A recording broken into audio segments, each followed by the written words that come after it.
Primero, un saludo a todos los que se conectan hoy con nosotros y que aceptan la invitación a este espacio. Es un espacio que estamos iniciando hoy a través de las posibilidades que nos ofrece la virtualidad y nos ofrece pues la tecnología. Eh, Hemos nombrado este espacio como conversaciones virtuales y con él hemos querido afirmar tener una presencia durante este tiempo. Ahorita Luis Gui lo nombraba a través de los dolores, bueno, un tiempo que nos dispone a otras formas de encuentro. Afirmar que desde hace más de 20 años, o sea, 2 décadas, la Alianza Interinstitucional, Maestros y Maestras Gestores de Nuevos Caminos, viene realizando estos esfuerzos, que son los de ofrecer a los maestros y las maestras de la ciudad de Medellín la oportunidad del encuentro para la conversación y para compartir sus experiencias. El día de hoy tenemos un motivo que a muchos los convoca y es precisamente el de las posibilidades de la conversación ante la contingencia. Y nos va a acompañar para esta conversación que desarrollaremos en el transcurso de estas 2 horas de la mano y contando con la palabra de la psicoanalista Claudia Velázquez. Agradecerle a ella también haber aceptado nuestra invitación y haberla acogido amorosamente. Bueno, una pequeña presentación de Claudia para quienes no la conocen y no han tenido la oportunidad de escucharla ni de conversar con ella. Ella es psicoanalista, miembro de la Asociación Mundial de Psicoanalistas y miembro de la nueva escuela lacaniana NEL, que sesiona y tiene lugar en la ciudad de Medellín.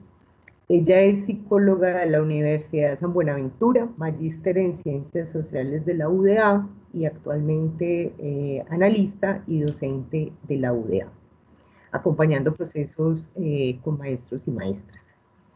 Bueno, Claudia, bienvenida.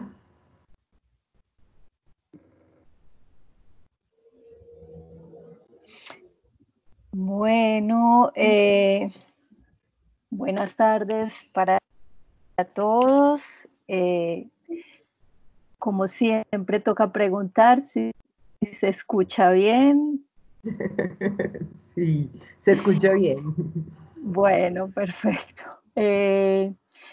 Bueno, me es como muy grato poder estar esta tarde con ustedes. Agradezco la invitación a maestras y maestros gestores de nuevos caminos, a todos los asistentes, los que coordinan desde el encuentro hasta el asunto técnico, a Javier, quien fue que me contactó en un primer momento, a Isa, con quien tuve algún intercambio de palabras. Y bueno, estoy aquí para conversar con ustedes. Si bien mi hacer se circunscribe al psicoanálisis en mi práctica, tengo vínculos, intereses desde hace un tiempo con el campo de la educación, no solo desde mi lugar de profesora universitaria, sino también de escuchar a maestros y sus vicisitudes cotidianas. Les proponía hablar de la conversación y la contingencia en la medida en que el tema de la conversación es un tema que me interesa como una práctica que puede ponerse al servicio de la investigación y articulada y pensada en este momento con la contingencia de la pandemia y uno de sus efectos, el confinamiento, me parecía que que valía la pena como poner a prueba también esta idea de la conversación como método de investigación, ponerla a prueba para aplicarla y ponerla en práctica en estos momentos de acontecimientos vitales, sociales, históricos. Bueno, ya tocaré algunos puntos de ese acontecimiento. Primero quisiera como proponer como algunas ideas sobre esto de la conversación como posible método de investigación, y para ello entonces está como la propuesta de plantear la conversación no como una simple catarsis o expresión de opiniones que a veces nos conllevan un poco por la vía del narcisismo, de las luchas especulares entre erudiciones. Entonces, como poder dejar de ese lado a lo que puede llevar conversar y tomar la vía de la conversación en el sentido de la posibilidad de construir un saber entre varios, un saber argumentado. Para ello, propongo como unos principios, básicamente 4 principios sobre los que creo que la práctica de la conversación se puede apoyar para darle, digamos, como este estatuto y esta dignidad de método para construir saber. Un primer principio es el de requerir una comunidad de experiencia. Es decir, que quienes conversan tienen una experiencia común. Creo que en este momento particular de nuestra existencia, la experiencia común del coronavirus y la pandemia como efecto de ello, y el confinamiento es algo que estamos teniendo la experiencia todos, casi que planetaria. Entonces, ese hecho que compartamos esa experiencia, pues permite tener un vínculo de alguna manera hecho ya de esa experiencia común. Un vínculo que, por ejemplo, en nuestro caso hoy, conozco algunos, pero seguramente de todos los asistentes hay muchos que no conozco ni me conocen, y aún así está como el desafío de poder hacer de esa experiencia común una base para la conversación. El segundo principio tiene que ver con orientarse en la conversación en dirección de lo no sabido, un poco huir de lo ya sabido.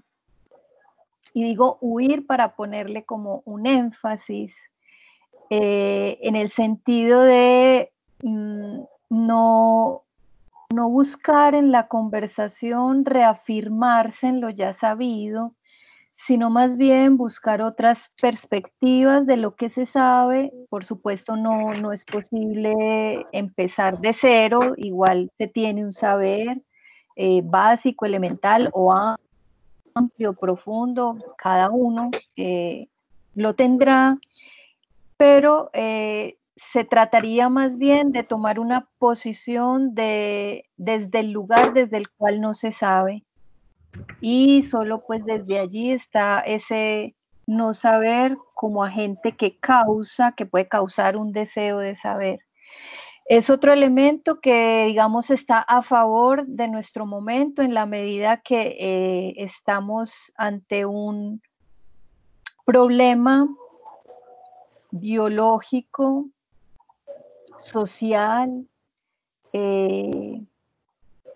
con efectos económicos, políticos, de todo orden, de lo que no sabemos, empezando por la naturaleza misma del virus, que si bien hay ya algunos saberes, uno podría decir que el campo de lo no sabido está completamente abierto y que apenas se está, en este momento asistimos a la construcción incluso de un saber que algo nos llega como ciudadanos comunes de lo que los especialistas pueden estar experimentando, investigando. El tercer principio es considerar que ningún saber está soportado en uno solo. Y esto hace ese uno solo, que puede ser un discurso, una persona, uno mismo, cuando está ahí como en esa posición de portar una verdad absoluta. Entonces, el principio apunta a que el saber no está soportado en uno solo, y esto hace, cuando uno logra situarse desde esta idea, cobra mucho valor e importancia la palabra del otro, del semejante. Incluso siempre estaría por decir una palabra más, esa palabra que faltaría la encarnaría el otro, el semejante. Esto también como que invita a que no se le cierra la boca al otro en la conversación. Además, en este principio hay algo, al menos de lo que en mi hacer siempre estamos como en la búsqueda, y es de la diferencia singular que hace a cada uno. Entonces, en esa medida también, si bien está lo de la experiencia común, el no soportar el saber en uno solo, sino justamente en la palabra que falta por decir, que resta por decir, del semejante, está quizás la diferencia, que es la que aporta a la construcción de saber entre varios. Allí también, en este mismo principio, tiene lugar en esa medida la libertad de juicio de cada uno. Bueno, en esa libertad de juicio está considerado el hecho de que no hay una única verdad, pero que esto tampoco nos lanza en el todo vale o la relatividad infinita, sino más bien como el hecho de que la verdad puede ser desplazada de un momento a otro, de una palabra a otra, y que ello no le quita, digamos, su capacidad y su poder y su potencia de ayudar a construir saber, siempre y cuando se tenga presente y se esté anoticiado de que la verdad, como el virus, muta. Y el cuarto principio que propongo es contar con que la palabra tiene una potencia para elaborar, para saber, pero que también tiene límites, y que los humanos, hace parte de nuestra condición humana, tener una dimensión en cada uno subjetiva, donde hay algo que podemos experimentar, pero que no va a pasar por la palabra, por estructura, que no todo de lo que se tiene experiencia es susceptible de ser simbolizado, pero a raíz de eso mismo es que intentamos aproximarnos, forzar la palabra para que nos dé un poco más de eso que puede escapar a la palabra, pero que lo experimentamos, más aún con este fenómeno que estamos viviendo, donde, bueno, escucho personas y muchas de ellas lo experimentan. Puede oír los noticieros, puede investigar, puede salir a la calle y ver el vacío de la calle, la desolación, todo esto lo puede ver, vivir, pero al momento de expresar lo que esto conlleva subjetivamente, la palabra a veces queda corta, insuficiente, o no llega la palabra que dijera con precisión eso de lo que se tiene experiencia. Esto respecto a la conversación. Y unas palabritas sobre la contingencia, que es un término que está circulando ahora y que me parece un término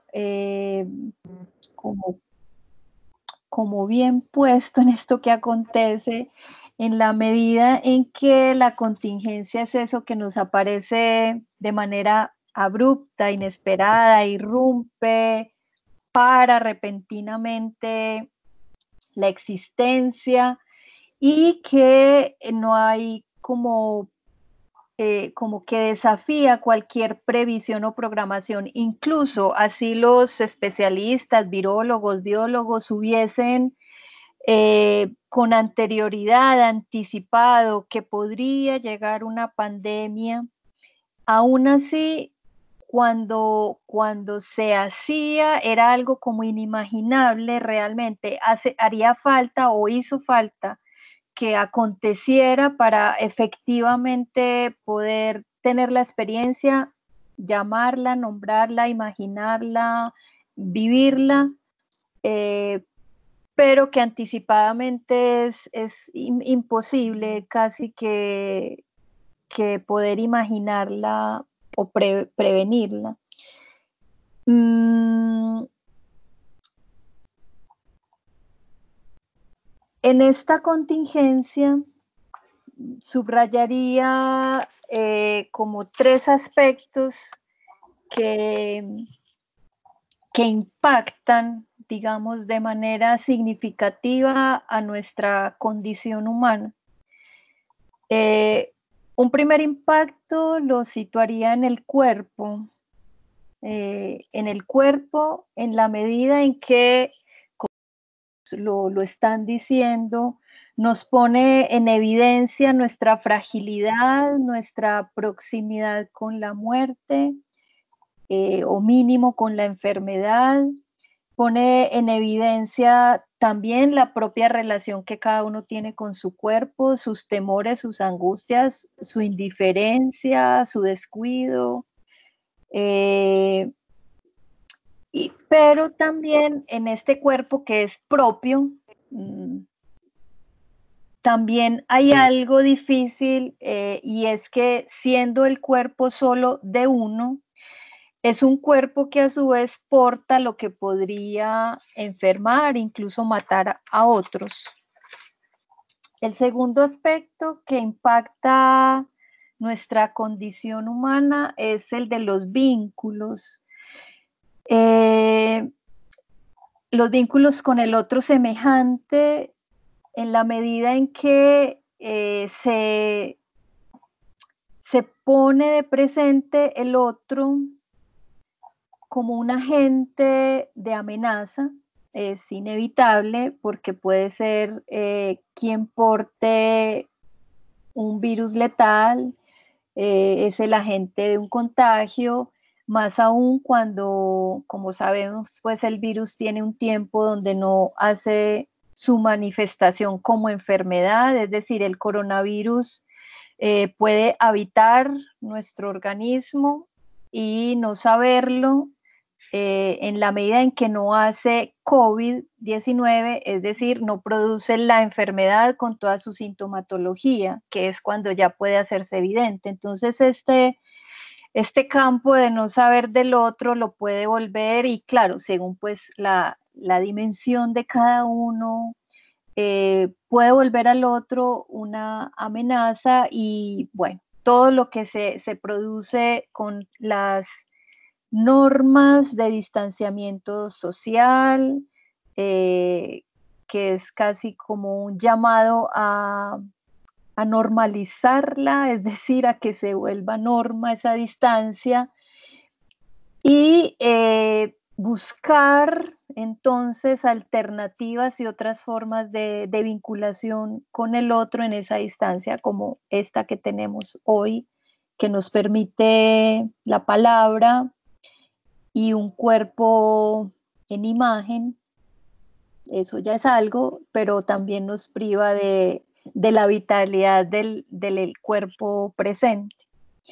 Y el tercer campo que impacta este fenómeno que nos está aconteciendo es la relación con el otro. Ese otro lo escribiría con mayúscula para diferenciarlo del anterior que hablaba, que es el semejante, que es un otro que puede ser el Estado, la sociedad, que se expresa en los discursos, que se empiezan a producir, a circular según cada sistema social y sus particularidades, que se expresa en maneras de impartir estas normas de cuidado, de higiene, etcétera, de impartir unas disposiciones que pueden venir de una autoridad a la que le podemos atribuir esa autoridad por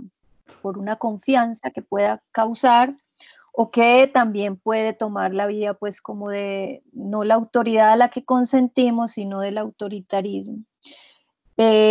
Allí también en estas relaciones que se impactan en cada uno con el otro, mayúscula, está también lo que ese otro, sociedad, Estado, pueda establecer relaciones con la ciencia. Y que en este momento se vuelve fundamental ese trabajo en conjunto con la ciencia, en la medida que es allí donde podrán encontrarse algunas orientaciones respecto a cómo disminuir el contagio, proteger la vida, la salud, bien, todo lo que estamos pues como viviendo en ese sentido. Bueno, para terminar y no alargarme más, ante todo esto hay respuestas del sujeto, respuestas de la familia, de las instituciones, del Estado, y estas respuestas, digamos que fluctúan, pueden ir, digamos, de un polo a otro, desde el aislamiento hasta la solidaridad. Aislamiento desde el individuo a una nación, a la solidaridad del individuo a una nación, donde esa solidaridad permite planes de acción, trabajo cooperativo, pero también digamos, la característica de esto que acontece puede incentivar el aislamiento y bueno, es el panorama de formas de responder. Claro, ya cada uno desde su propia experiencia, desde su forma de compromiso con el otro, con lo social, pues esperará unas formas más que otras, pero claramente es mejor poder verlas para no quedarnos solo en las que idealizamos, si bien podemos ser críticos con aquellas que no, pero es importante no negar que ante estas circunstancias todo lo que hay en la condición humana se va a expresar. el otro polo de respuestas, no digo que sean los únicos, pero los que podemos ir como viendo también, es como la respuesta del polo de la vigilancia vía la tecnología, la fuerza para controlar esta humanidad que somos. Y del otro lado, más bien como la invitación a un empoderamiento ciudadano, una cooperación voluntaria de un público, de un ciudadano bien informado. Tenemos pues como las dos formas también, digo como extremas, como un abanico que se abriría y en el intermedio puede haber muchas variaciones. Bueno, termino diciendo que una contingencia como esta puede dar lugar a algo que producen algunas contingencias, ya sea en la dimensión de un sujeto o en una dimensión social, y es que pueden tener el valor de trauma. Y con esta palabra lo que quiero subrayar es que una contingencia será trauma si logra producir un antes y un después. En la medida en que fractura algo en la existencia individual o social y permite eso. Ahora, ese después puede tener, propondría como dos aspectos, desde lo que el psicoanálisis pues, nos ha enseñado también, de lo que viene después de eventos como las guerras o las grandes catástrofes. Y que tienen ese valor de trauma. Lo que viene después puede ser que lo contingente se vuelve necesario, es decir, que en la contingencia se generan respuestas que se instalan subjetivamente o socialmente y que a partir de allí inician una repetición y que empieza algo que no cesa de repetirse o que una vez inscrito ya no se va a borrar. Esto en términos generales lo llamamos síntoma. Síntoma es eso que se repite, que puede ayudar a salir del impacto de la contingencia, pero que se puede instalar y después queda el sujeto un poco atrapado en esa repetición traumática o efecto del trauma, sintomática, efecto del trauma. El otro costado, que también puede tener esa dimensión traumática, pero que posibilita ante ese trauma, que es ese impacto del que es necesario salir, que no se vuelva una parálisis, sino que permita también hacer algo. Ese hacer algo puede ser del orden de la invención.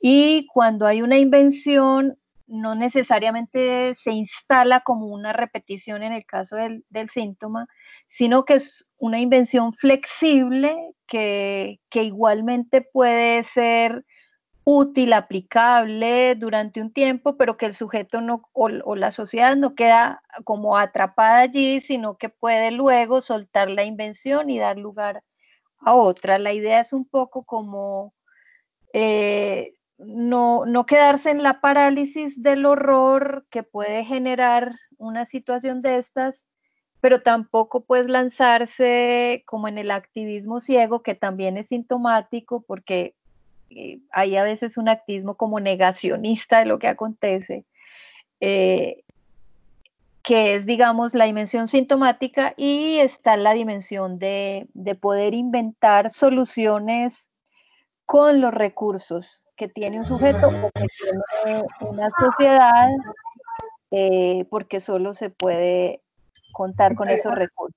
Termino con un ejemplo que de pronto puede ilustrar algo, y es, creo que por redes, o ya no sé dónde fue que lo vi, o en un noticiero, un hombre... ¿Quién? No, le dio respirar, vos. Descansa, está durmiendo. Ay, Dios, qué tiempo. Bueno, acabamos de escuchar algo. Señora, active el micrófono, por favor. ¿Qué? Acabamos de escuchar algo sobre lo que deja de respirar no es lo mismo de lo que muere. También podemos hablar de eso.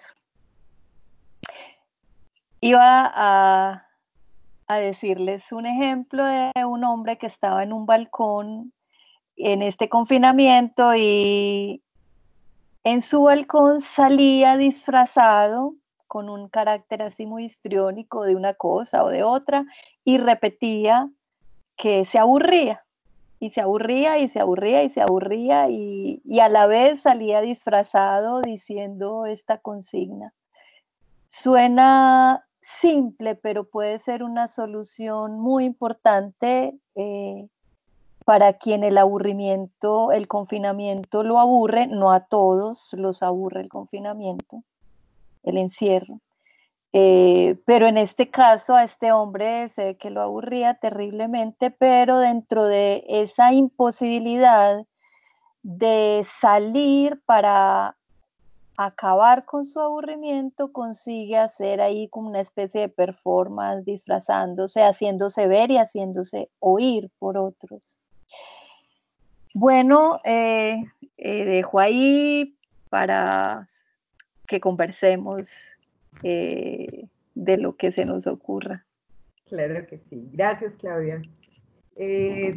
Bueno, mientras vamos, yo creo que por el chat indicando un orden en la palabra nos puede ser muy útil. O sea, por el chat anotamos. El chat es un pequeño globito que aparece en la barra. Eso lo despliega y tú por ahí puedes escribir. Entonces, ahí por ejemplo tengo a Alejandro que quiere pedir ya la palabra. Entonces, así va, exacto. Así vamos generando un orden en ella. Bueno, antes de dársela, pues agradecerle a Claudia este gran esfuerzo de síntesis, pues de dar esas posibilidades de la conversación ante la contingencia, pues en unos 30 minutos. Yo sé que implicó una gran elaboración. A mí en lo personal me queda resonando, o sea, en la cabeza como pregunta, pero también como inquietud, esa asociación de un saber que se construye en lo contingente, o con esa orientación hacia lo no sabido, como es la conversación, y su vinculación a un fenómeno, a una experiencia común que nos pone de cara precisamente con las relaciones que sostenemos con la incertidumbre. Creo que dentro de esas múltiples respuestas que como ciudadanos podemos vivir ante nuestras relaciones con ese otro que nombrabas como Estado, como gobierno, que en última son quienes en cierta manera articulan y toman decisiones sobre los destinos comunes. Esas respuestas también admiten que descubramos que nuestras relaciones ante la contingencia, ante lo inesperado, ante la incertidumbre, pues cabe las de querer certezas, ¿cierto? Las de creer que las decisiones estén sustentadas precisamente en un saber, y a veces también con la ilusión de que ese saber sí lo sea todo, lo abarque todo y sea único. Entonces me inquieta mucho y me gusta mucho que estemos proponiendo un saber orientado hacia lo no sabido, en esa medida también incierto. Pues si no en vano pues lo asocian a la aventura, a veces literariamente, la conversación como un saber para lo incierto, o con, del que valernos durante el incierto. Bueno, entonces tengo aquí en el orden Alejandro López.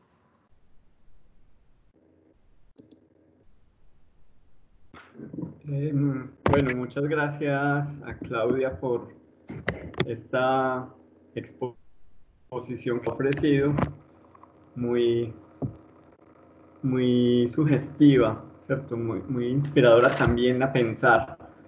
Y creo que ahí de entrada muestra efectivamente cómo la conversación puede ser método de investigación, es por lo menos invitarnos a hacernos preguntas que nunca nos habíamos hecho, que creo que es un punto de partida muy interesante para avanzar en lo que significa reconocer nuevas dimensiones de lo no sabido y de lo que queremos saber y de lo por saber, o también incluso, y esto es parte de lo que quiero plantear, de lo que no queremos saber, porque también creo que habría que introducir esa dimensión de lo que no queremos saber. Tal vez pasa en tu exposición en esa parte donde dices que va a emerger o que en situaciones como estas emergen todos los elementos de la condición humana. Y creo que esa del no saber, esa del seguir actuando como si nada estuviera pasando, también se hace presente. Tengo dos preguntas ya más concretas. Una tiene que ver con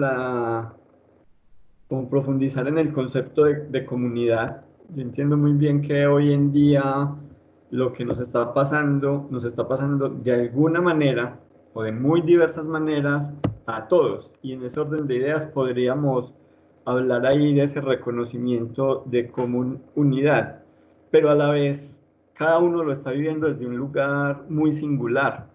Esto común que nos pasa no nos pasa de la misma manera a todos. Entonces, en ese marco, ¿cómo definir, cómo reconocer la comunidad? De una comunidad que puede estar cruzada, puede estar atravesada por los intereses, por las búsquedas, por los dramas diversos también que estamos pasando. Estamos todos confinados de manera obligatoria, pero hay un montón de gente que no tiene ni siquiera la casa para confinarse, entonces eso significa también una dimensión de la vivencia diferente. Y la segunda pregunta es por la vivencia del tiempo. ¿Cómo poder pensar hoy lo que significaría el tiempo para ver, el tiempo para comprender, el tiempo para concluir, donde todos los días se nos pueden volver iguales, donde el paso de una semana a otra también pareciera ser indiferenciado? Bueno, un poco lo que ha sido la vivencia del tiempo también durante estas semanas y la reflexión que a partir de allí podríamos suscitar. Muchas gracias de nuevo. Gracias, Isa.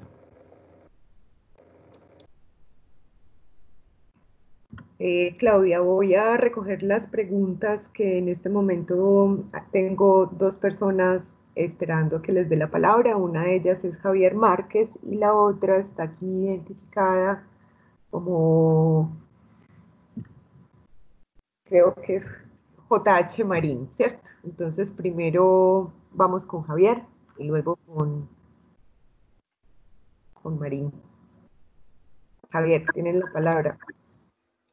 Aquí lidiando, poniendo el micrófono.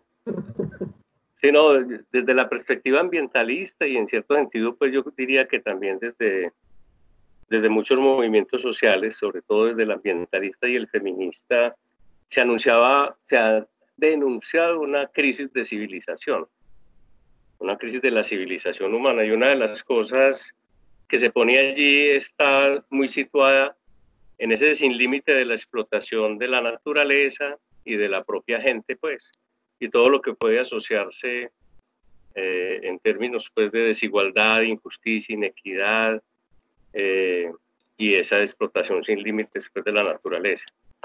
En ese lugar que Claudia nos pone con ese otro con mayúscula, en donde, pues, también juega como una cierta idea de la verdad y de la ciencia.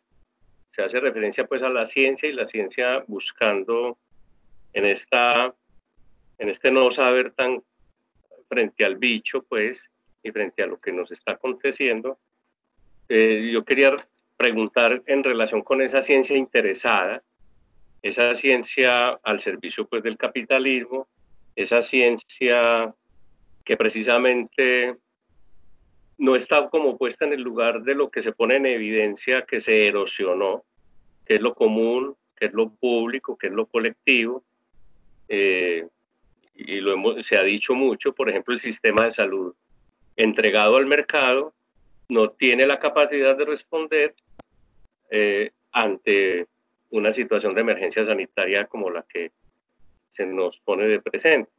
Entonces esa verdad asociada al capital, ese otro que también es ese otro de una verdad que se cree pues también única y hegemónica, ¿no? Era como poner ahí también, si Claudia puede profundizar en eso. Gracias. Gracias, Javier. Bueno, y JH Marín está por aquí todavía. Tienes la palabra. Gracias, Isabel. Buenas tardes. Buenas tardes. Ah, ya sé quién eres. Hola. JH Marín, sí, Isabel, y Jorge Hernán Marín, sí. Muchas gracias. Bueno, yo como Javier quiero preguntarle a Claudia por ese otro en mayúscula. Me llama mucho la atención. Y voy a poner, permítame, Claudia, una ubicación rapidísima de por qué tanto interés en ese otro en mayúscula. Los que trabajamos en educación rural y sobre todo desde la corporación con la que yo trabajo, nos hemos dedicado a entender un poco el fenómeno histórico de la exclusión de los pueblos rurales. Y nos hemos hecho varias preguntas, tenemos respuestas, eso no significa que tengamos verdades, seguimos preguntándonos, cada pregunta nos da una respuesta, pero nos pone otras y así. Y un día nos preguntamos, ¿quiénes planean, programan la exclusión?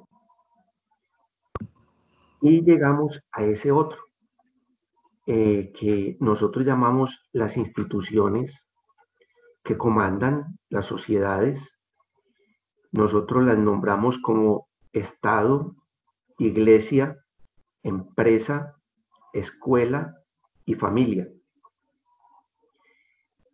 Y en este tiempo nos estamos preguntando, cada una de esas instituciones, ¿cómo está respondiendo a la contingencia? ¿Cuáles son sus planteamientos? ¿Cuáles son sus respuestas a la contingencia? Y ahorita al mediodía hubo una conversación sobre el tema de cómo está la educación rural en este tiempo. Y hay un común denominador y es un afán de la educación formal, la escuela, responder a la contingencia haciendo lo posible para que los estudiantes se conecten a algún aparato para que por allí reciban las instrucciones y las lecciones que deben estudiar. O en su defecto, cómo amplían su campo de datos para que puedan chatear y conversar. Y otros profes mencionando cómo en esta contingencia pues están aprendiendo mucho, pero el aprender mucho es el uso de las tecnologías, el computador, etcétera, etcétera. Esa es la respuesta de ese otro escuela a esta contingencia en el caso de la ruralidad. Pero en Semana Santa, por ejemplo, yo me pregunté por la institución iglesia, ¿cómo la iglesia está respondiendo a esta contingencia? Y la cuestión es que la gente pueda, por lo menos, asistir a la Eucaristía vía televisión. Esa es la respuesta de la institución iglesia a esta contingencia. Y la respuesta de la institución Estado o empresa, que son las dos grandes instituciones en este momento haciendo fuerza en por donde entonces cada uno saca provecho de la contingencia. Entonces, me parece muy interesante que haya aparecido en la contingencia ese otro en mayúscula y cómo responde a la contingencia. Por lo mismo que Javier mencionaba de la crisis civilizatoria, la crisis de normas, valores, principios, etcétera, etcétera, y de cómo ahora mismo yo creo que estamos ante un reto impresionante y es ver esas instituciones, esos otros, cómo van a responder a la contingencia. Quería hacer ese comentario. Gracias. Bueno, muchas gracias a ti, Jorge. Claudia, yo creo que podemos conversar, darte nuevamente la palabra a partir de estas tres inquietudes que creo que se vinculan o hacen alusión a lo que nos inquieta de ese otro con mayúscula.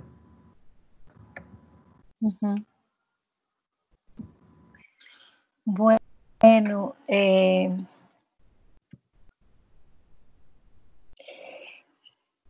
a ver, son 4 intervenciones que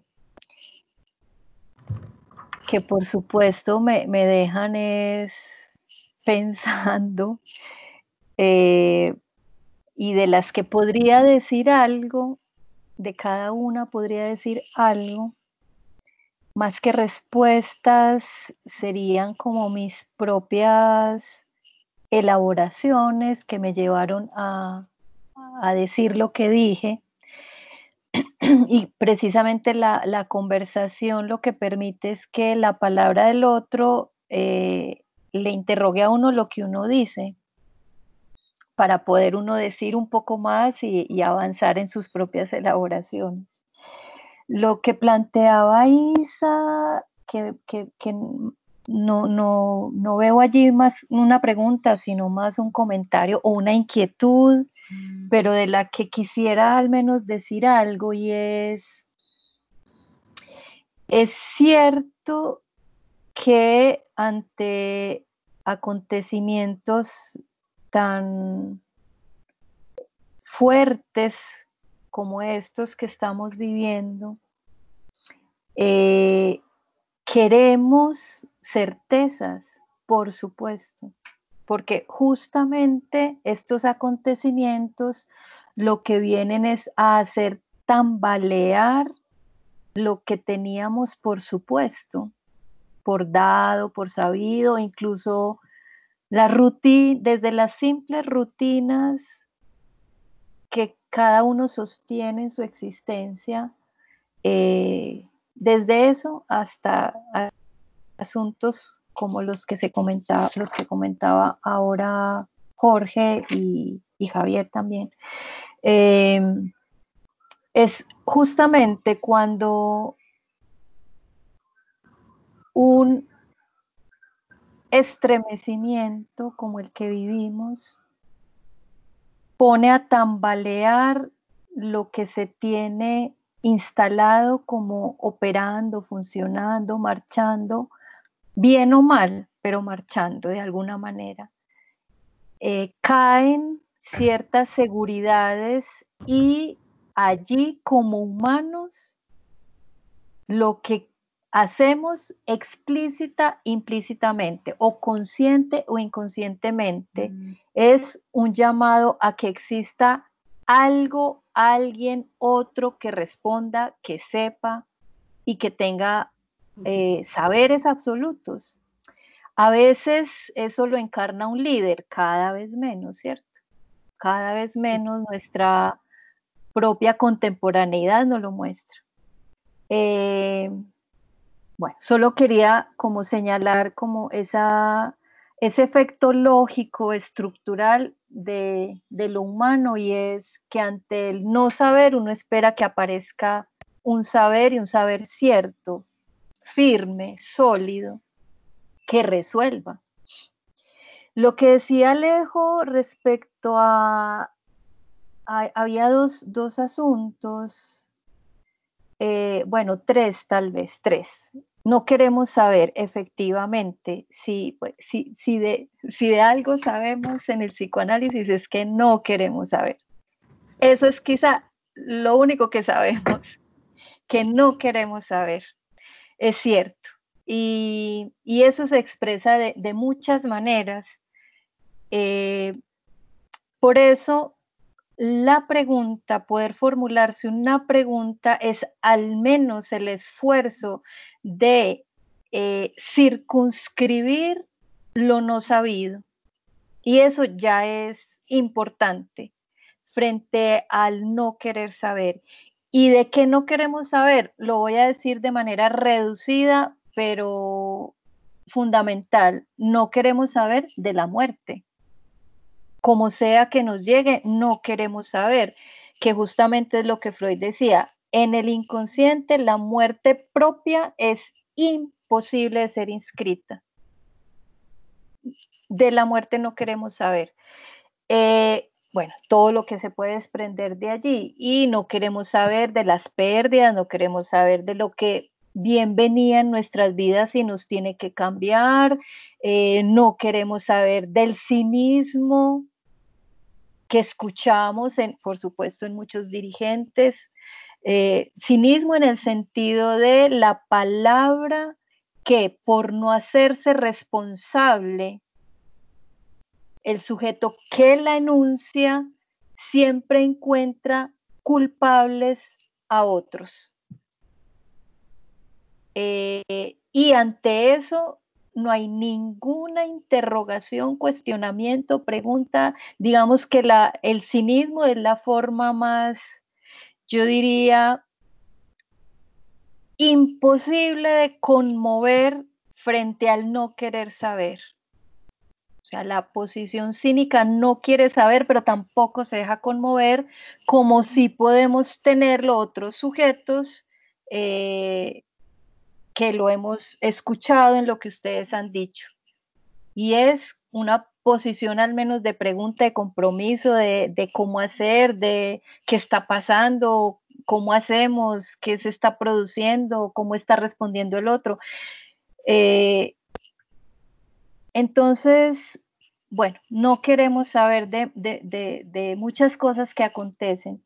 Segundo, lo del tiempo, sí, Alejo traía una lógica del tiempo, que es el tiempo el instante de ver, el tiempo de comprender y el momento de concluir, que es, digamos, una lógica en la relación con el tiempo que bien puede venir a ayudarnos a tratar y tramitar estos acontecimientos. El instante de ver es el instante de la mirada, donde todavía no hay palabra, no hay pensamiento, sino es un instante. Por eso es un instante, porque se vio algo. El tiempo de comprender tiene una prolongación mayor, donde ya es todo un trabajo, como creo que ya estamos en él, por ejemplo, hoy aquí con ustedes en un tiempo de comprender.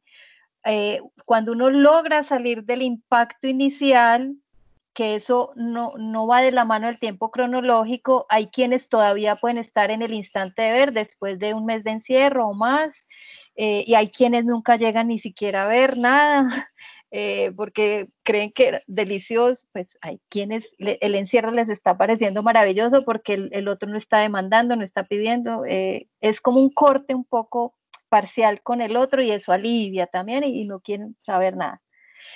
Bien, bueno, así es, así somos. El tiempo de comprender y el momento de concluir, que tarda un poco más que el instante de ver, pero un poco menos que el tiempo de comprender. Y es cuando podemos concluir algo. Les voy a dar un ejemplo íntimo. Cuando empezó esto, mis presagios, ninguno se cumplió.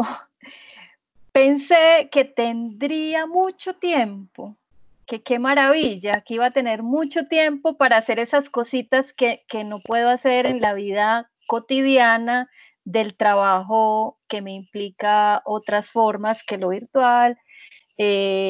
Y para nada, ese presagio no se cumplió, o tuve otro, no soy comelona, pero se me ocurrió que cómo iría a comer estando en la casa todo el día con la nevera ahí, y no sé por qué se me ocurrió, porque tampoco es como un rasgo sintomático que coma en exceso. No, me gusta comer cosas ricas, pero no excesivamente, y se me ocurrió eso. Llegó el momento de concluir cuando efectivamente ninguno de los dos presagios se cumplieron. Concluí, me tranquilicé porque nada de lo relativo a la alimentación, que bueno, eso ya es otro tema, pero se dispara en muchos sujetos encerrados. Concluí que el tiempo no era un tiempo libre que iba a tener, que me iba a sobrar, no. Y más bien lo que negaba en ese instante la ocurrencia es que no es que vaya a tener tiempo libre, es que se produjo un vacío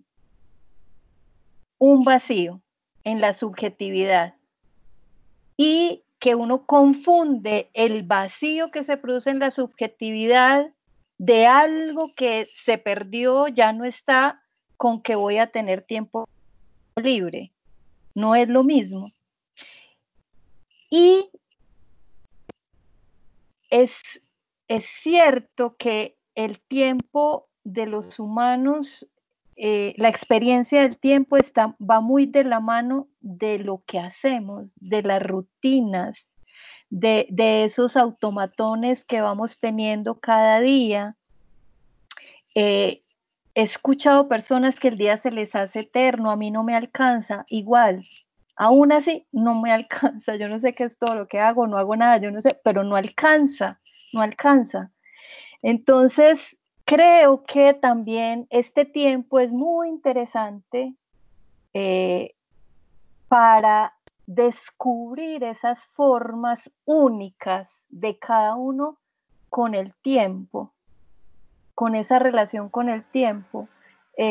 Alguien me decía, que escucho, que este encierro le había servido para darse cuenta que su tiranía era suya consigo misma, que nadie le estaba diciendo tiene que hacer esto hasta tal hora, de tal hora a tal hora, y sin que nadie se lo esté imponiendo ni exigiendo, ella misma era tirana consigo misma con el tiempo. De 8 a 10 sin falta voy a trabajar, de 10 a 11 sin falta voy a escribir esto, de 11 a... Una tiranía propia, pero que uno de los asuntos que produce todo esto es que deja caer velos que quizás no nos dejaban ver muchas cosas en lo subjetivo y por supuesto en lo social. Claro, también. Lo que se devela es justamente tal vez lo que decía Javier, con lo que pasa con la salud. ¿Qué se devela? Pues todo lo que no se ha hecho. ¿Qué se devela? Lo que no se ha invertido en salud. ¿Qué se devela? Que los dineros van a dar quién sabe a dónde. Todo eso se devela. Algo que estaba ahí, pero faltaba el grito. A veces hay que gritar para que lo escuchen a uno, y es necesario el grito para que esto se devele, y estaba ahí porque no se veía. Algunos lo veían, claro, y los más implicados, los médicos en primer lugar, y los enfermos también, por supuesto, que no reciben normalmente la atención que requieren. La comunidad de Alejo, no, yo antes creo que ustedes son los que me pueden enseñar sobre eso, que tienen incorporado en ustedes el trabajo comunitario, el trabajo cooperativo. Yo diría que la experiencia de ustedes quizá tiene más para decir en ese sentido. yo diría, ¿qué hace comunidad? Yo creo que se hace comunidad, no es una fórmula ni nada de eso. Para mí, se hace comunidad por momentos. Creo que en este momento hacemos comunidad. Nos desconectamos, cada uno va a lo suyo y se deshace un poco esta comunidad de este momento. Creo que las hay duraderas, perdurables, cuando lo que comparten se sostiene, así como nosotros los psicoanalistas tenemos una cierta forma de encontrarnos y trabajar en común. Lo que es cierto es, lo que dijiste, solamente lo subrayaría. La experiencia del virus, del confinamiento, de todos estos efectos sociales, políticos, económicos, podemos vivirla todos. Pero lo más interesante del todos es la respuesta singular de cada uno. Desde la de ustedes, que tienen una preocupación de raíz sólida por lo comunitario, por el otro del Estado y por los otros que conforman las comunidades rurales, indígenas, etc. Lo interesante es esa singularidad, desde esta que por nuestros ideales, estructuras, son deseables, como poder preguntarse por las comunidades rurales, como la respuesta del cínico. Digo interesante, no para justificar para nada, sino para poder ver que la humanidad también tiene ese costado y que es necesario verlo con sentido crítico para poder tomar una posición y responder a eso, voy a decir, el sueño, y no dejar que seres así lleguen a gobernar, por supuesto. Es un sueño, es una ilusión, ya está visto que es una ilusión, porque es un hecho que sí llega. Pero está bien que lo sepamos y que lo pensemos y que tratemos de explicarnos qué produce eso, porque realmente, digamos, viene la respuesta como de la impotencia que vivimos frente a eso.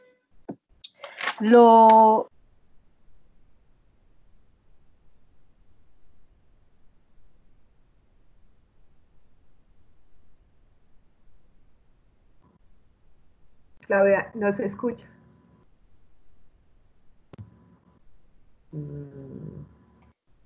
¿Ya? ¿Tienes?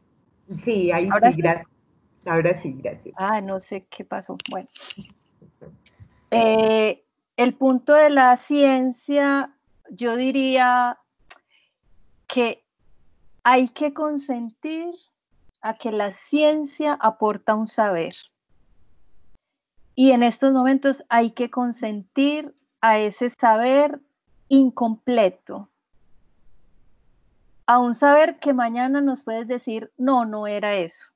Sí, pero es posible, claro, no es deseable. Queremos saberes que se sostengan al menos por un tiempo, pero está bien tener algo de confianza en el saber que produce la ciencia, por supuesto, pasado por una experimentación, por una elaboración, por un pasar por una comunidad de científicos, por supuesto, pero hay que confiar en algo de eso.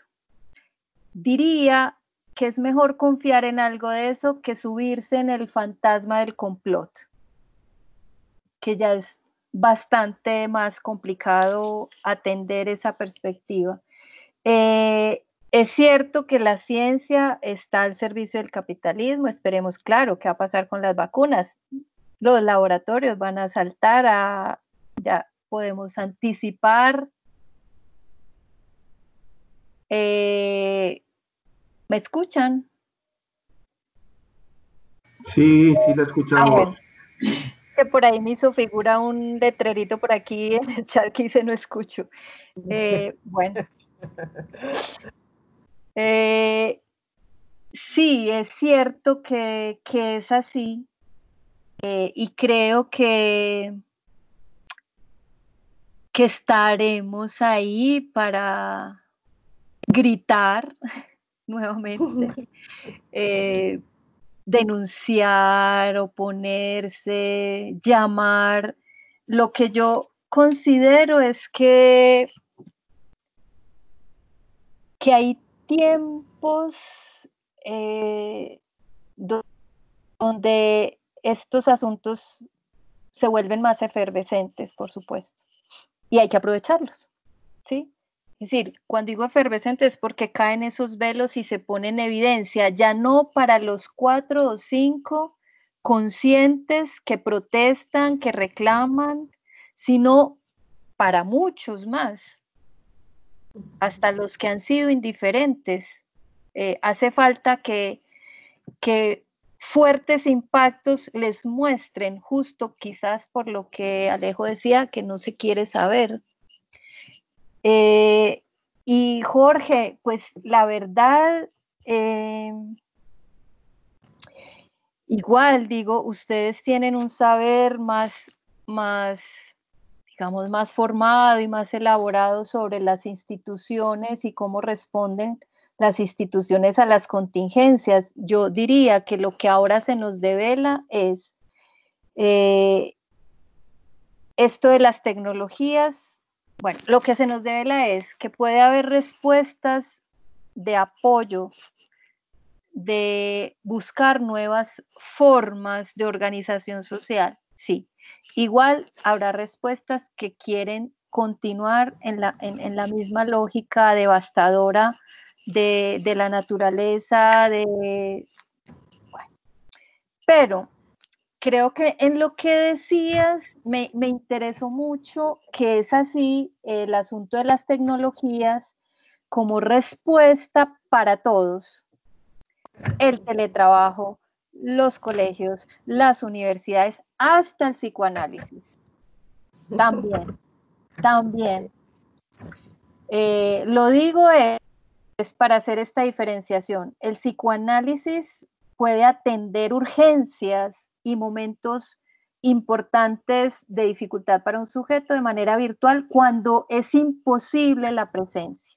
Es un recurso a usar, sabiendo que estrictamente hablando se trata ahí de una aplicación del psicoanálisis, pero que el psicoanálisis como tal no se puede hacer sin la presencia, que puede haber una palabra puntual que acompañe en un momento y por esta vía, pero que si hay que esperar 6 meses para que volvamos a encontrarnos con nuestros pacientes, esperamos 6 meses para volvernos a encontrar y estaremos ahí para hacer lo que tenemos que hacer en presencia, pero en el uso de las tecnologías para todos y el asunto de la inclusión o exclusión, que fue más bien el término que usaste, la exclusión, hay una paradoja y es,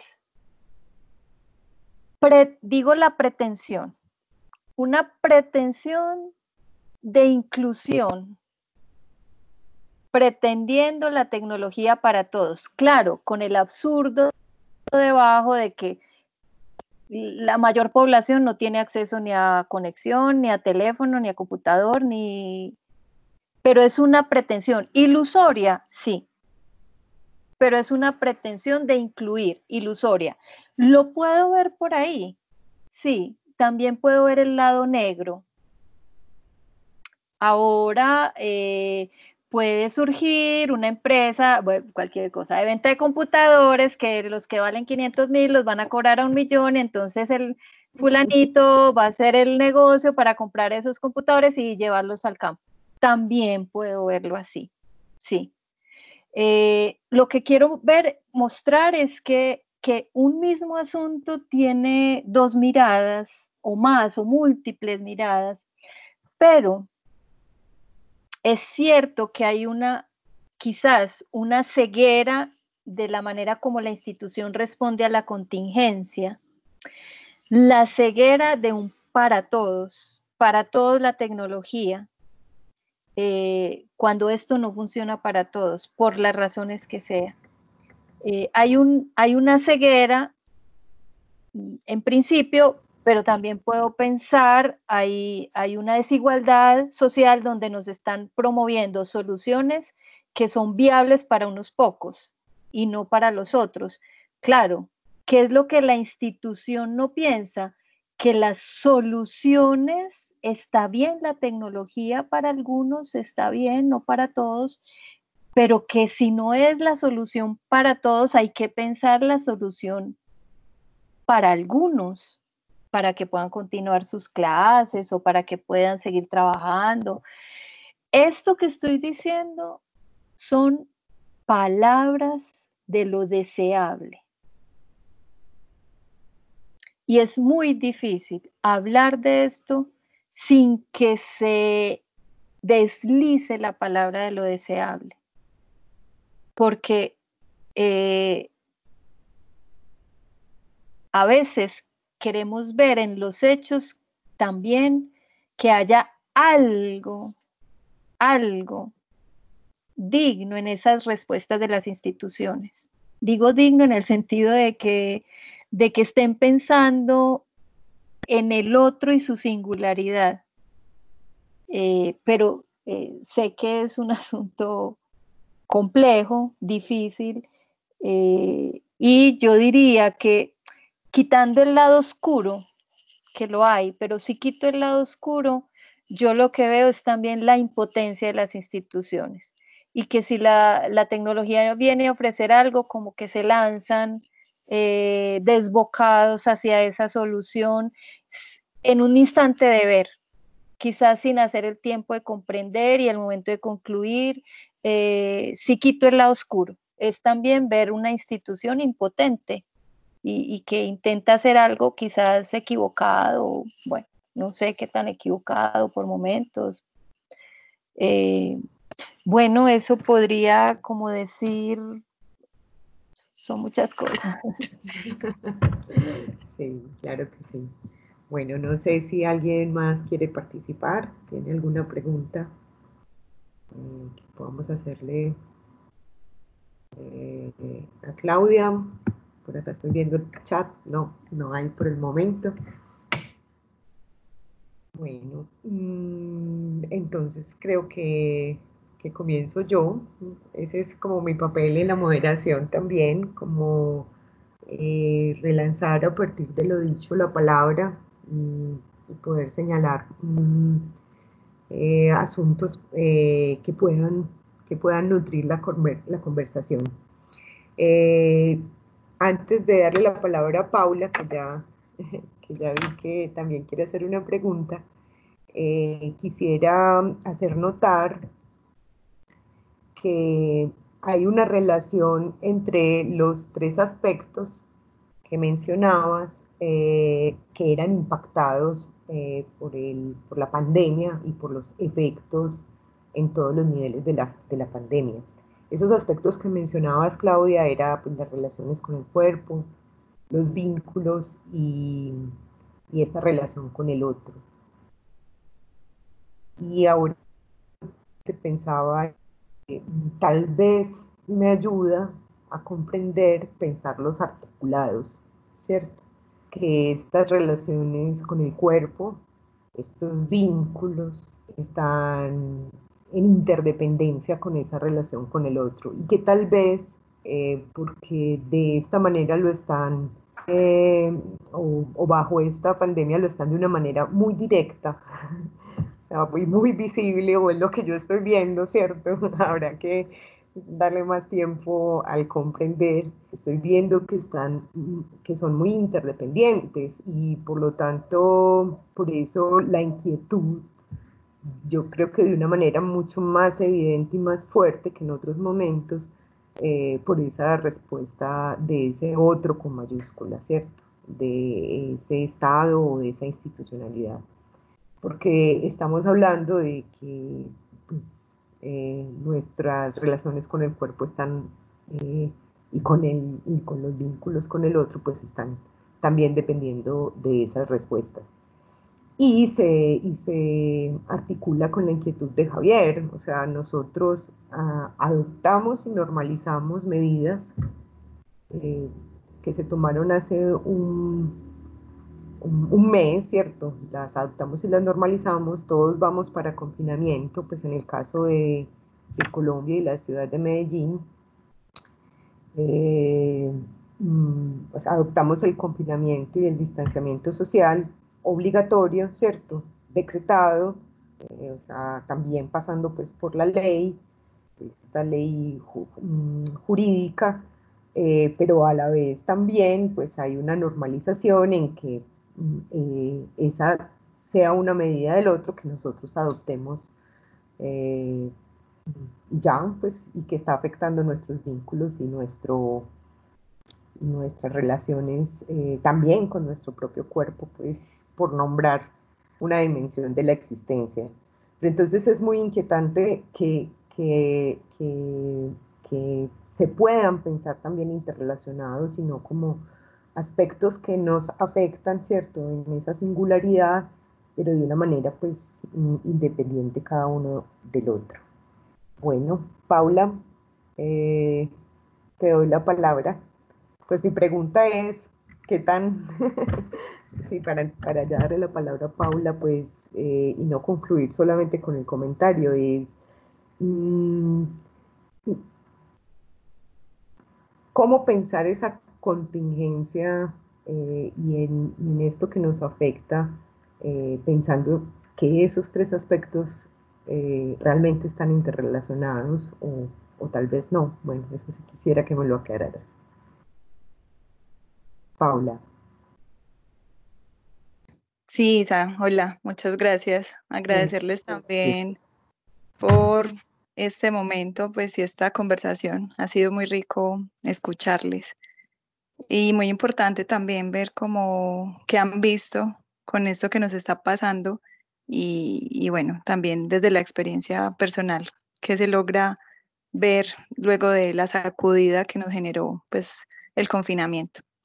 Eh, pues ya hablaron de la ciencia un poco, me pareció importante lo que mencionaron, pero también hay otro asunto que ha surgido que me parece importante conversarlo y es el tema de, pues no sé cómo llamarlo, la superstición, los mitos, como todas estas otras formas de darse explicaciones para quienes de pronto tienen otras creencias y eso pues ha parecido interesante ver resurgir cosas que de pronto estaban ahí latentes, pero no se hacían colectivas, pues no se mencionaban en redes o no se volvían como un tema de conversación ni un tema de interés general.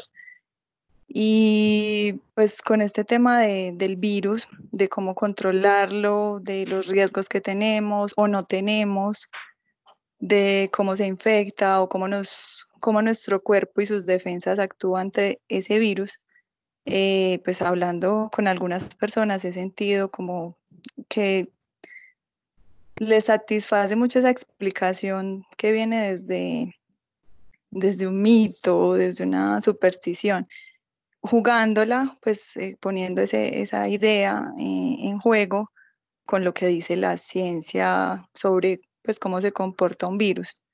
Entonces, cómo se transmite. Si me como algo de la calle, pues en algún momento tuvo contacto con una persona y bueno, cuánto tiempo dura el virus ahí. Hay un montón de asuntos que empiezan a surgir como preguntas en relación a los bichos, como le decía Javier Márquez.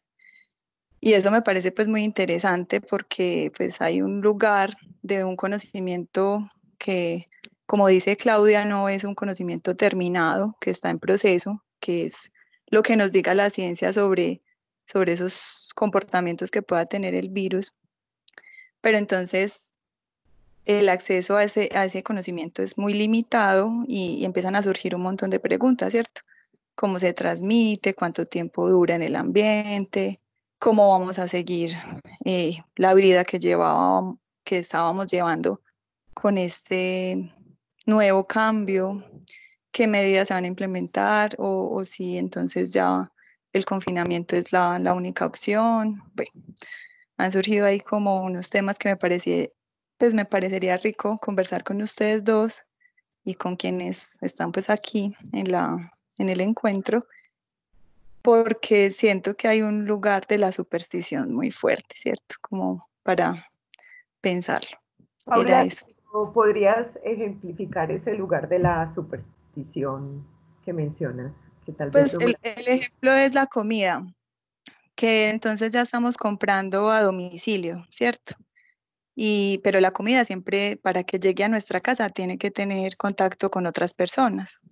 Ujú. Entonces, pues empiezan a decir las noticias como, bueno, ¿cuánto tiempo dura el virus en el plástico o en el papel o en el aire o en la ropa, ¿cierto?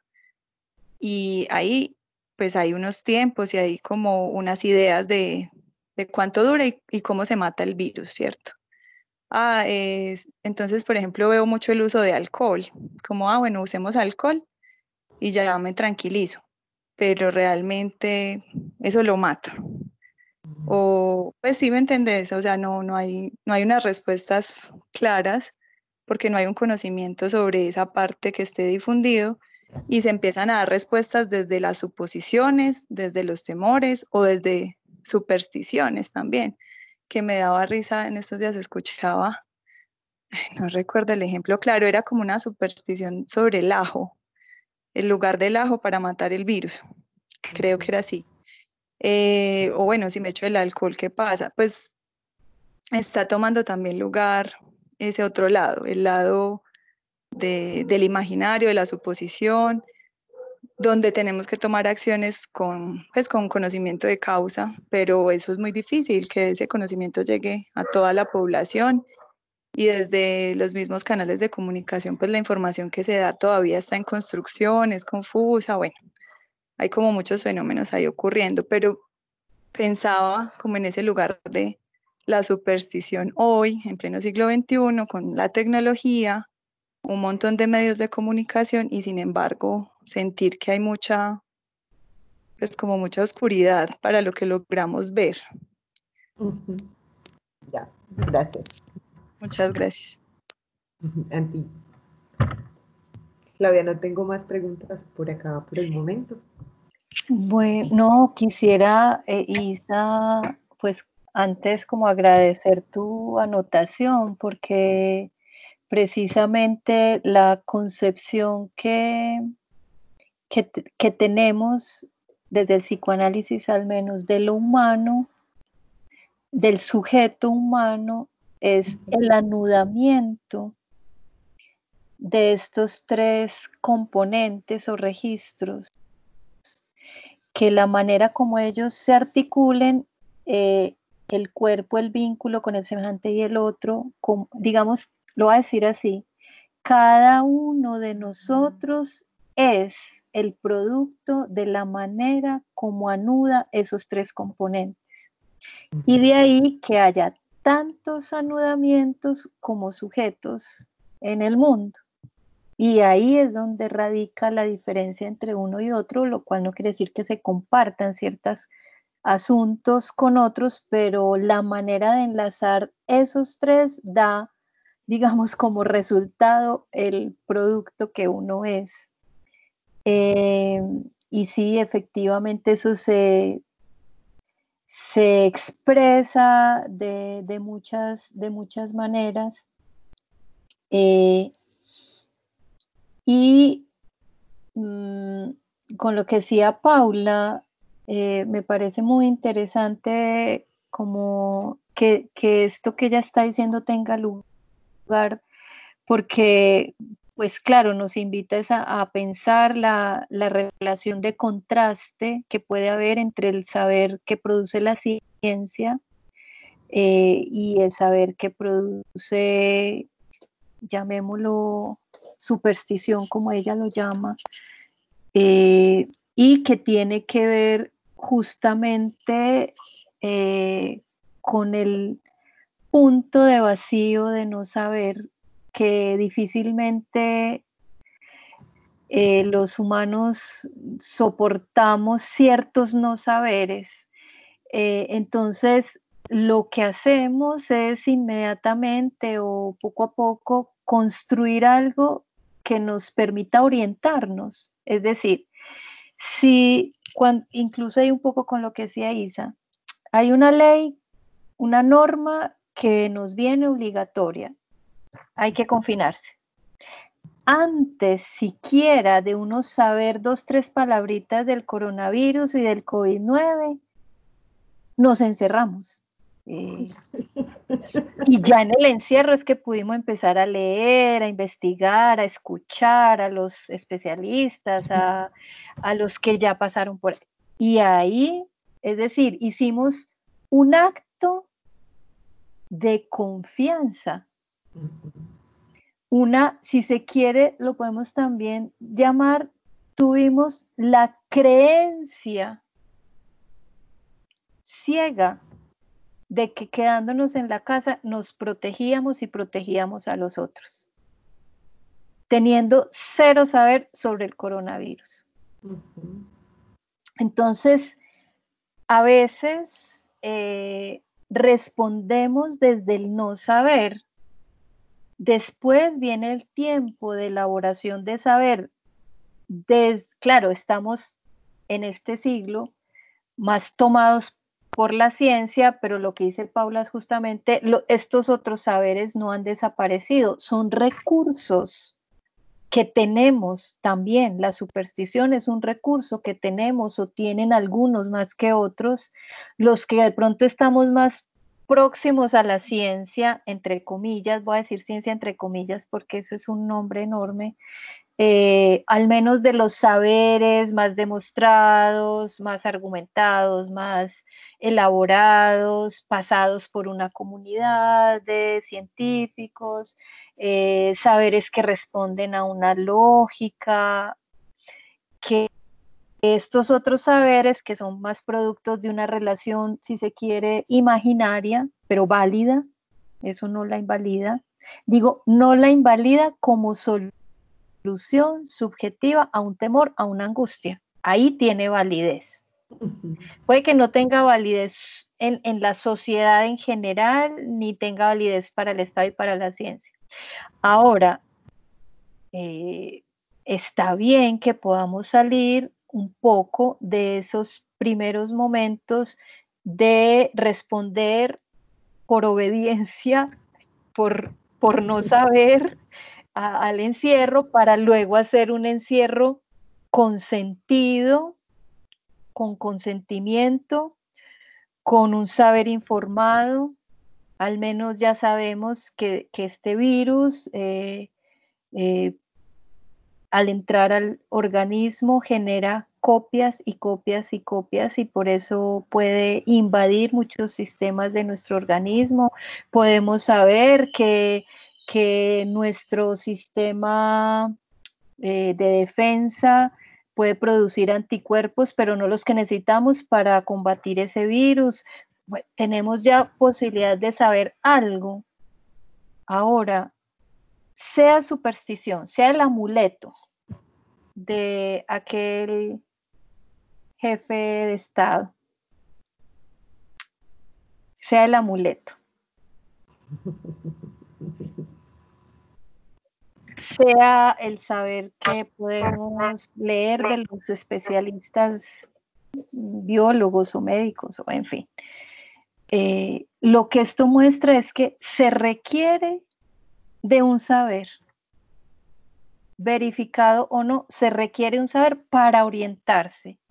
Ahora está bien que uno pueda salir del amuleto y orientarse por otra cosa, cuando pueda soltar el amuleto y prenderse de otra cosa para orientarse. Nada más orientador y más simple que nos digan, lávese las manos, póngase la mascarilla y no entre en contacto a más de 2 metros o no sé cuánto. Nada más orientador que un asunto así. Claro, uno dice, creo sin saber y sin tener saber científico, creo y lo hago, o no, como decía un hombre mayor molesto, indignado, a mí nadie me va a encerrar, está bien. Sí, yo tengo autoridad sobre mí y si yo quiero salir, yo salgo. Está bien, sí, pero es ahí donde entra el cálculo subjetivo. O bueno, hago esto, aunque se sepa que no se sabe con mucha certeza muchas cosas, pero es lo único que tengo en este momento y me acojo a eso. Supongo que sí, creo, es una creencia, o me lanzo y con todas las consecuencias.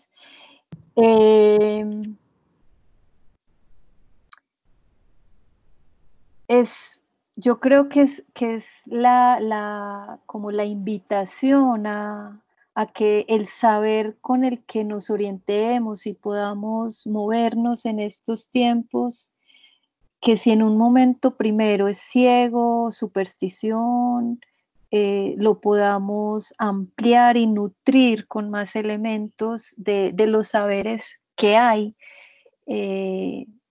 Creo que ese sería como lo que hay por hacer, pero que hace falta tener 1, 2, 3, lo voy a decir así como lo decimos nosotros, significantes que orienten. Así uno sepa que se engaña a veces, es cierto, que se engaña, pero sin significantes que orienten, viene la desorientación, viene el caos y viene, ahí sí, viene la salida de lo más mortífero que hay en el ser humano. Como escuché a una persona que hablaba en Estados Unidos, y es lo que transmitían, lo que decía es: yo salgo porque hay que trabajar, hay que producir, hay que abrir el mercado, el comercio, y si no, ¿para qué la vida? Si uno se orienta por allí, se desorienta y lo que va es también hacia la muerte. Bueno, también, ¿qué vamos a hacer si hay quienes también toman por allí?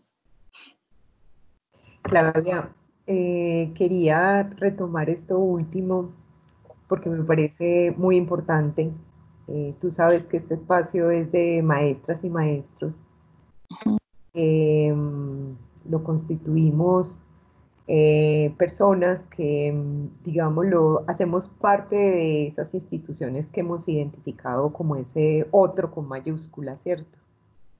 Y en esta contingencia, eso que tú dices, la importancia de dar significación y ofrecer significación a lo que está aconteciendo, me parece vital, vital para nuestros trabajos, pero además de eso, porque es una labor en donde pues, estamos afectando y siendo afectados precisamente por esos vínculos, pues incluso también el cuerpo se ve afectado por nuestra institucionalidad, ¿cierto?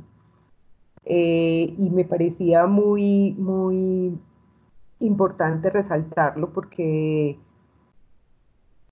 es unos significantes abiertos, pero son unos significantes, ¿cierto?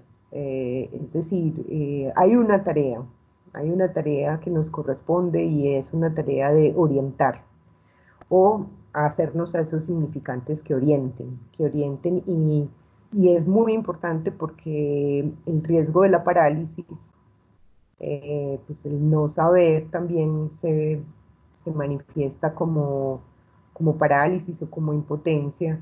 En un momento como este es mucho y estamos hablando del riesgo en unas subjetividades pues, que también son muchas, ¿cierto? Niños, niñas, jóvenes. Entonces, es una tarea, yo diría que en este momento muy importante, que nosotros mismos como instituciones estemos buscando y ofreciendo esos significantes. La conversación creo que es maravillosa en el sentido en que esos significantes se descubren o se redescubren o se resignifican en ella y porque la conversación también es esa forma de investigar que es abierta o que apunta a lo abierto y no a lo cerrado. Entonces pensaba que en esa búsqueda de esos significantes y en el ofrecimiento de esos significantes también tiene que estar la posibilidad de la conversación, para no adoptar una posición cínica, ¿cierto? Pues, o cerrada o autoritaria, que también es la otra posibilidad, en que, en que podemos ser interpretados en el ofrecimiento de esos significantes, si no estamos abiertos a la conversación. Eso es lo que está aconteciendo, yo diría que en el ámbito de la educación, en todos sus planos o experiencias, no solo el escolar, sino también el universitario, pues que es un escenario que se abre a todo esto que hemos conversado en este encuentro, y que mm, está ávido también de tener esas conversaciones que le permitan entender cuál es esa respuesta singular, no sé si escucharla, pues tú lo decías ahorita, hay una respuesta o para todos que tiene algo de imposibilidad de abarcar la singularidad, pero en instituciones como las educativas o como la escuela mm, yo creo que, no sé si imprescindible, pero debe ser una búsqueda y un sueño que podamos escuchar esa singularidad, ¿cierto? Entonces, claro, el ofrecimiento de los significantes o de las orientaciones, y así de claras y sencillas como las que nos ofrecieron también al decirnos que nos laváramos las manos y que nos tapáramos la boca, ¿cierto? En el caso de la educación, las orientaciones son como, están dirigidas a saber qué hacer, ¿cierto? ¿Qué es aprender en un momento como este? ¿Cómo se puede aprender en un momento como este? Incluso, ¿qué aprender en un momento como este? Y, y bueno, eh, estamos o jugándonos en esas respuestas, también las posibilidades de escuchar cómo son asumidas o elaboradas singularmente. Entonces me parecía muy importante destacarlo por el espacio, pues por la cualidad que tiene este espacio, que es de maestros y maestras, y porque pues somos la institución, ¿cierto? También somos ese otro. Aquí ya me volvió a ubicar en la posición pues de hacer y estar en la escuela. Bueno, no sé si habrá preguntitas por acá. Yo ahí quisiera decir algo. Por ahí vi algunos tips sirven, otros no, son sí, efectivamente. Sí, así es. Creo que tiene que ver con esto que dice Isa, porque, a ver, tener un significante orientador, y cuando digo significante puede ser tan básico como el tip lávese las manos. Es decir, significantes que orienten son necesarios, más aún en eventos y acontecimientos como estos, donde se sueltan todas las verdades, seguridades, estabilidades. En el campo de la institución educativa, lo que voy a decir lo digo por lo que he escuchado en este mes y medio de confinamiento de maestros, de estudiantes, incluso de lo que circula por ahí. Yo no soy muy próxima a las redes, pero por cualquier grupo de WhatsApp llegan muchas cosas. Incluso eso que me parece paradigmático de lo que está sucediendo, del niñito que recita rin, rin, renacuajo con términos de coronavirus y pandemia, etc. Digo paradigma, no estoy diciendo que todo lo que ahí esté aconteciendo estoy de acuerdo, pero eso es paradigmático. Yo diría que es como un cálculo complejo, pero que es necesario pensarlo, y es el deseo también da espera, y lo que se desea da espera. Creo que es importante que también hayan tiempos de espera en las instituciones educativas, porque pretender cubrir, lo voy a decir así básico, todo el plan de estudio, de trabajo programado, quizás lo que produce, y que es lo que estos medios virtuales también nos están mostrando, es un efecto de fatiga, saturación. Tiene un lado interesante, y es que se empieza a cobrar más valor la presencia, y más para los chicos de hoy en día que están tan familiarizados con lo virtual.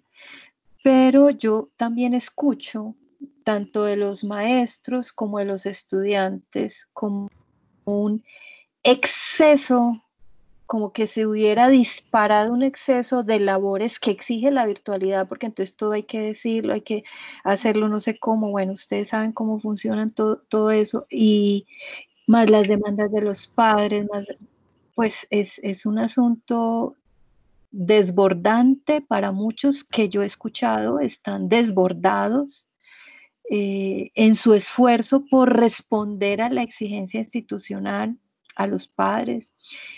Y creo que está bien, digo que es un cálculo difícil porque creo que hay algo que debe continuar, porque el deseo también se sostiene del encuentro con el otro, de la palabra con el otro, de la tarea por hacer, del otro por investigar, por leer, por hablar. Algo del deseo hay que sostenerlo también allí, pero también si no se da una espera a algunos asuntos, que algo sea imposible hacerlo virtualmente, y que se diga no se puede hacer virtualmente, hay que hacerlo presencialmente. Y eso llegará el momento y hay que esperar ese momento. Claro, yo sé que hay estructuras enormes detrás de todo este campo educativo. Yo sé que es una cosa gigante, que hay tiempos, que hay economía, que hay muchas cosas, pero que yo considero que si se piensa que la experiencia de aprendizaje puede sacar provecho de la virtualidad, por ejemplo, de este evento que está aconteciendo, hacerlo objeto de estudio, también los niños con su renacuajo, también es objeto de estudio, pero hay que continuar, pero también hay cosas que es importante que se presenten como que no se pueden hacer, que no todo se puede hacer, que algo pasó, y que es importante tener la experiencia de que algo pasó, algo se interrumpe, algo corta, algo hay que volver a pensarlo, y no seguir así como que todo es posible a pesar de. Creo que escucho maestros y escucho estudiantes así que tienen que seguir sus clases virtuales, y lo dicen con estas palabras, que necesita el cuerpo del profesor al frente, porque si no se distrae con la pantalla, porque entonces si le pasó el gato por aquí, se va para donde el gato, y como están ahí, entonces puede traerse la comida y sentarse a comer, y que él necesita ver al profesor al frente, el cuerpo vivo, los gestos. Es un caso particular, ¿cierto? Ahora, bien, sacarle provecho a eso. Se dio cuenta que necesita eso para poder concentrarse. Ganancia, sí, está bien. Pero que es un estudiante que ya recuerdo en ese momento lo que dijo, por eso lo traje a colación, se me iba escapando, es más que estar estudiando y aprendiendo, yo siento que intentan es como divertirme. Pues como tenerme entretenido, como que no esté desocupado. Y eso me parece muy, muy diciente, que es un caso, sí, es un caso, pero es un caso que enseña lo que puede pasar. Pero bueno, yo creo que es un reto y seguirá siendo importante que los educadores y las instituciones brinden significantes que permitan continuar, y que es una responsabilidad enorme porque lanzar un significante también abre a múltiples interpretaciones o resignificación. Claro que sí. Bueno, nos quedan 10 minuticos. ¿Alguien tiene alguna pregunta? ¿O continuamos aquí haciendo un cierre? Bueno, no veo preguntas, o sea que creo que... Solo una cosita, Isa. Sí, claro, José.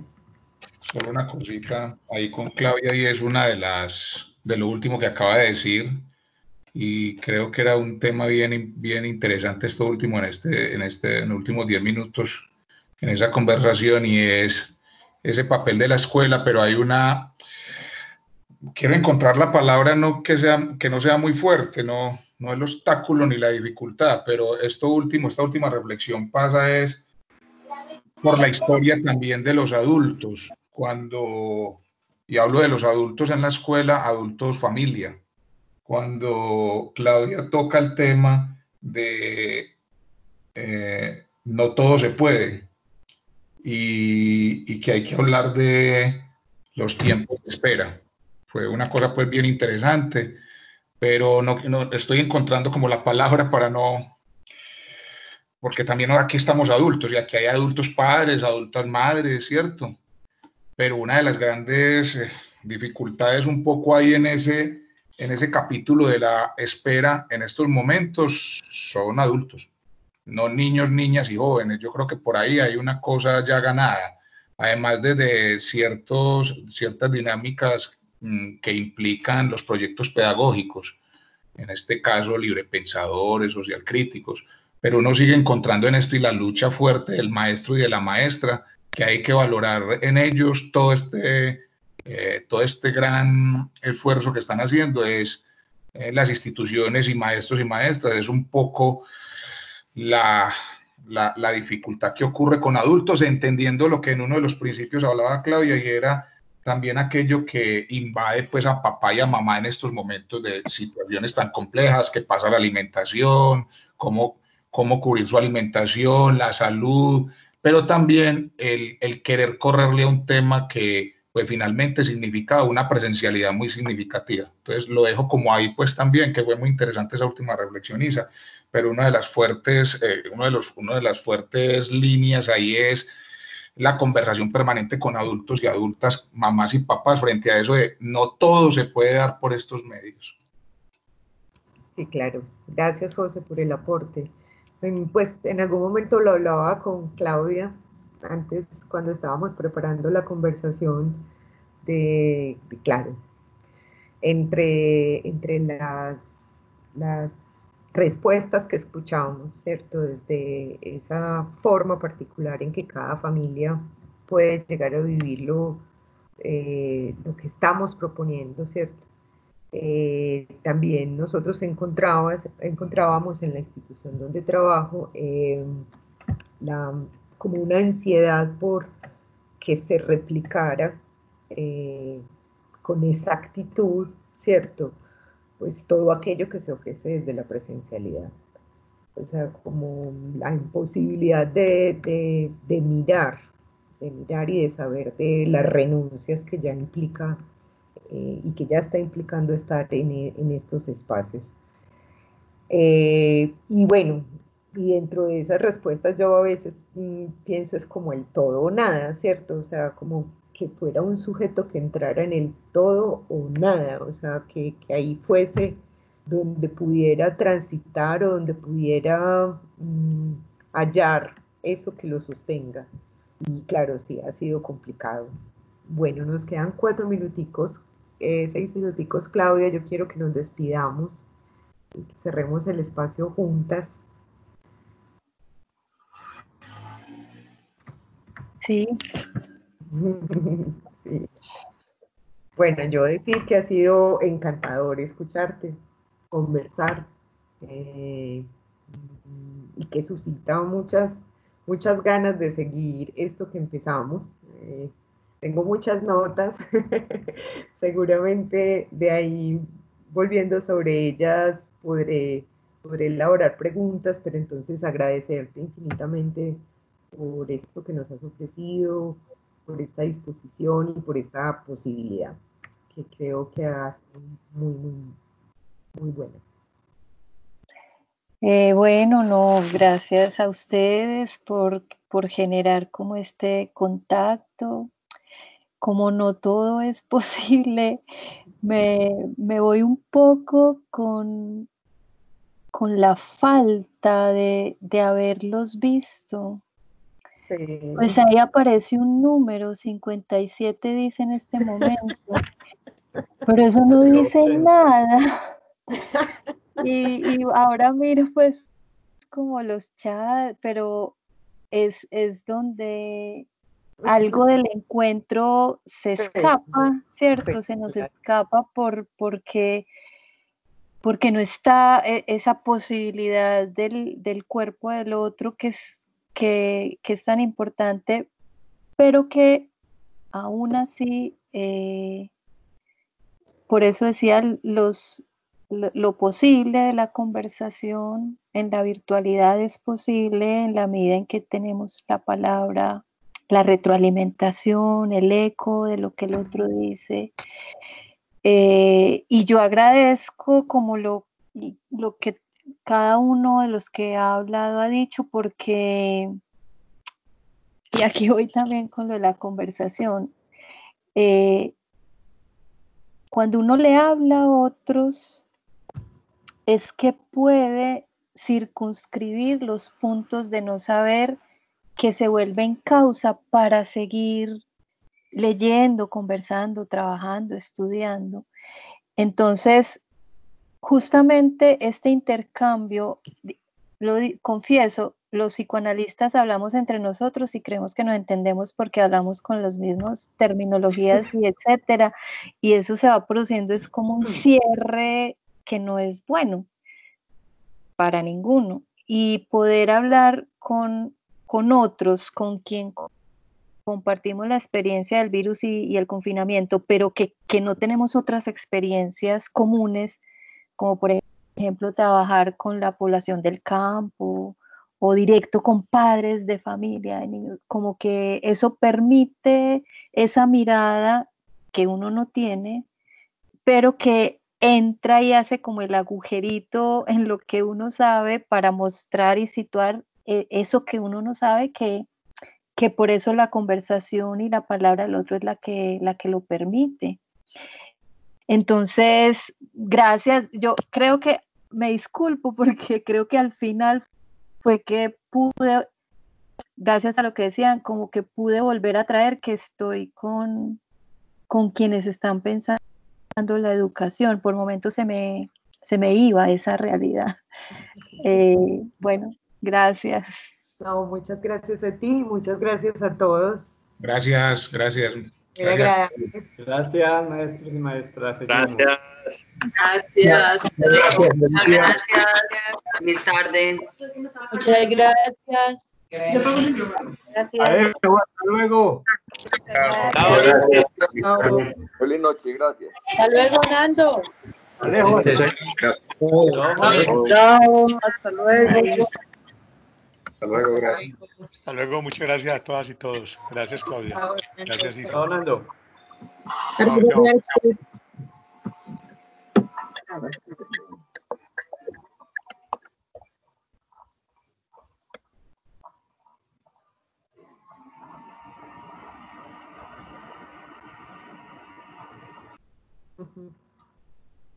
Sí, por acá.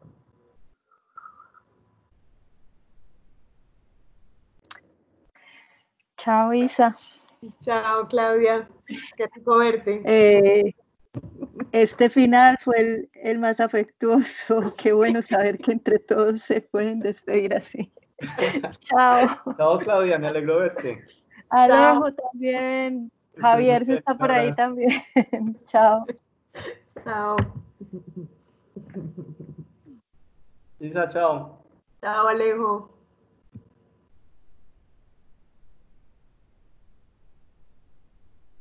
Isa, adiós. Hola. ¿Dónde estás? ¿Quién eres? Margarita Uribe. ¿No me ves? Margarita, no, ¿dónde estás? ¿Por qué me ves? Yo tengo la cámara puesta. Es que este mosaico no puede ser. ¡Hola! ¿Qué es ese montón de tiempo?